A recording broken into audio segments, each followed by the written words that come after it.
घर को आता है तो जल्दी भगी भगी जाएगी, पानी ला के देगी।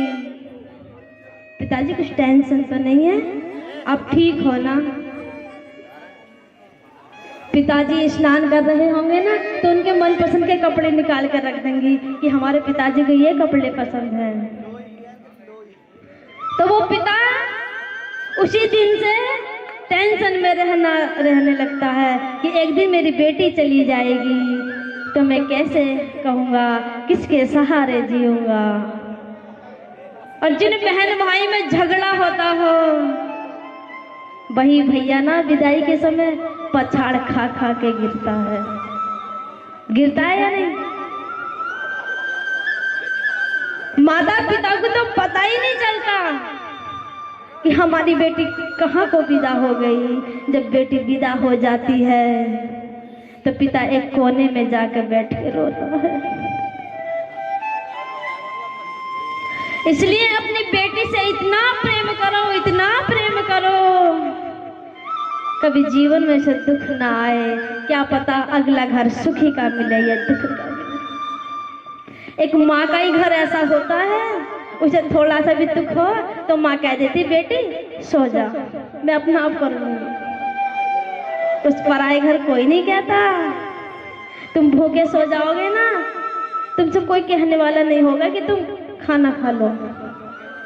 और तुम घर माँ के पास भोजन ना पाओ ना तो माँ व्याकुल हो जाती है कि मेरी बच्ची ने खाना नहीं खाया।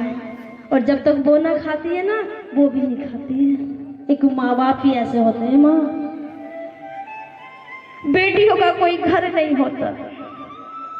जब तक पिता के यहाँ रहती है तो घर वाले कहते हैं कि बेटी पराया धन है, और जब ससुराल चली जाए ससुराल वाले कहते हैं कि पराए घर से आई है। बेटी का कोई घर नहीं होता, बेचारी पराई ही रहती है। वो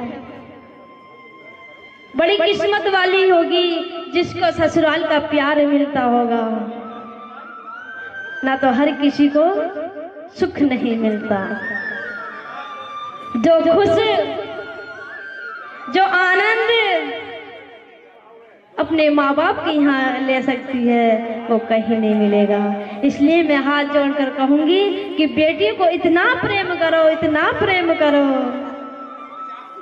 पता नहीं आगे मिले या ना मिले।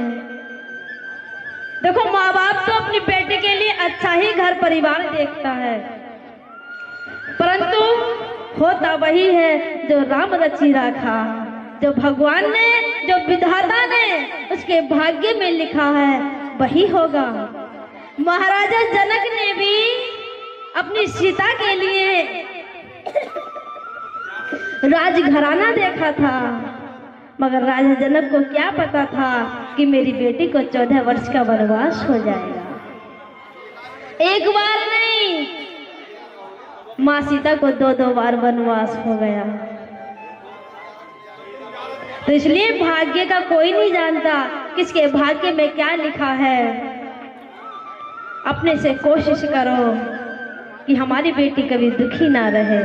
इतने संस्कार भर दो अपनी बेटी में, इतने संस्कार भर दो कि आगे किसी की सुनने की जरूरत ही ना पड़े। बोलना पड़ेगा राधे राधे, बोलना पड़ेगा राधे राधे। तो आज गुलाब खान उदास रहने लगे।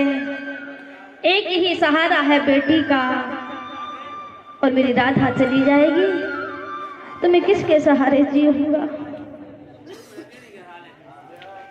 बेटी से कुछ नहीं कहता।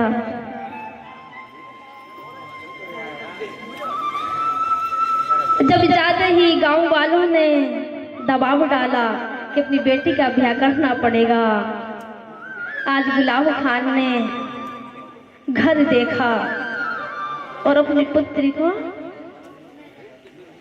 विदाई करने लगा। कहते हैं ना, बेटी तो पराई होती है। मैं गुड़िया तेरे आंगन की, मेरी माँ तू क्यों रोती है, बेटी पराया धन होती है।